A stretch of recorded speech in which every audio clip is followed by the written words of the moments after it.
L'affaire Pogba qui continue de défrayer la chronique. Le footballeur Paul Pogba a été, souvenez-vous, accusé par son frère Mathias, ex-international guinéen, d'avoir notamment marabouté Kylian Mbappé pour que ce dernier se blesse. Paul Pogba a démenti ces allégations devant les enquêteurs selon les informations de Radio France. De son côté, Kylian Mbappé a réagi publiquement pour la première fois en fin d'après-midi.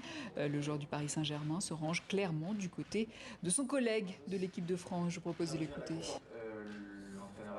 Au jour d'aujourd'hui, je préfère faire confiance à la parole d'un coéquipier. Voilà, il m'a appelé, il m'a donné sa version des faits. Aujourd'hui, au jour d'aujourd'hui, à l'heure où je parle, c'est sa parole contre la parole de son frère. Donc je vais faire confiance à mon coéquipier. Je pense dans l'intérêt de la sélection aussi. Je pense qu'on a une grande compétition et au jour d'aujourd'hui, je pense qu'il est déjà dans certains problèmes. Je pense que c'est pas le moment d'en rajouter pour lui. Et voilà, on va voir comment ça se passe. Je suis assez détaché de tout ça. Je pense qu'il faut savoir faire la part des choses. Ce qui se passe en dehors du terrain, ça se passe en dehors. Ce qui se passe sur le terrain, ça se passe sur le terrain. Et le plus important, c'est de pouvoir aider son équipe en toutes circonstances. C'était Kylian Mbappé lors de la conférence de presse à la veille du début de la Ligue des champions de football. Les amateurs de ballon rond l'attendent avec impatience. C'est la compétition de clubs la plus suivie au monde. Les plus grandes stars africaines seront de la partie. Début des hostilités demain soir avec la première journée de la phase de groupe et un choc entre le Paris Saint-Germain et la Juventus de Turin. On gardera un œil attentif sur le Marocain du PSG, Achraf Hakimi. Notre spécialiste football Karim Baldé nous en dit plus depuis le Parc des Princes. Détendu à l'entraînement, plus épanoui, voilà ce qui se dégage d'Achraf Hakimi en ce début de saison. Le Lion de l'Atlas plus efficace, notamment sur le plan offensif, avec 2 buts et 1 passe décisive lors des 6 premiers matchs de Ligue 1 du championnat de France de football.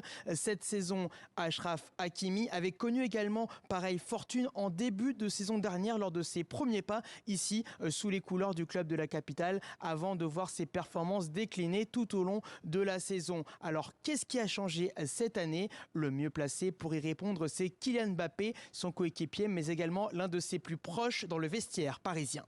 Il joue dans un registre différent cette année aussi, parce qu'avec le passage de la défense à 3, je pense que il fait partie des premiers bénéficiaires. Voilà, il joue dans ce rôle de piston pour un latéral offensif. Je pense que c'est très plaisant pour lui de jouer dans cette configuration-là. Maintenant, c'est à lui de continuer comme ça. Je pense qu'il peut faire même encore mieux. Donc c'est à nous aussi de continuer à le pousser pour qu'il soit le plus performant possible, parce que voilà, c'est dans l'intérêt de lui et surtout du Paris Saint-Germain. Des progrès à confirmer pour Hakimi face à la Juventus de Turin. Ce sera le premier test majeur pour le PSG cette saison. Parmi les autres Africains en lice, il y aura notamment Kalidou Koulibaly et Pierre-Emerick Aubameyang. Le Sénégalais et le Gabonais ont tous deux rejoint Chelsea à l'intersaison. Les Blues se déplacent du côté de Zagreb en Croatie. Et puis d'autres affiches à suivre mercredi, comme notamment Naples-Liverpool. Liverpool, l'équipe de Mohamed Salah, l'Égyptien qui n'est pas en très grande forme depuis le début de saison. Contrairement à son coéquipier, à son ex-coéquipier plutôt, Sadio Mané, le Ballon d'Or africain 2022, réussit ses débuts avec le Bayern Munich en Allemagne et il affrontera l'Inter Milan dans l'un des chocs de cette première journée de Ligue des Champions.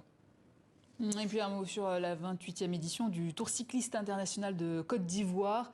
Deuxième étape ce lundi et c'est Noël Richet qui l'a remporté. Coup double pour le Français qui s'empare de l'étape et du maillot jaune. Au général, Richet a 6 secondes d'avance sur l'Ivoirien Traoré Souleymane et 11 sur Abou Sanogo.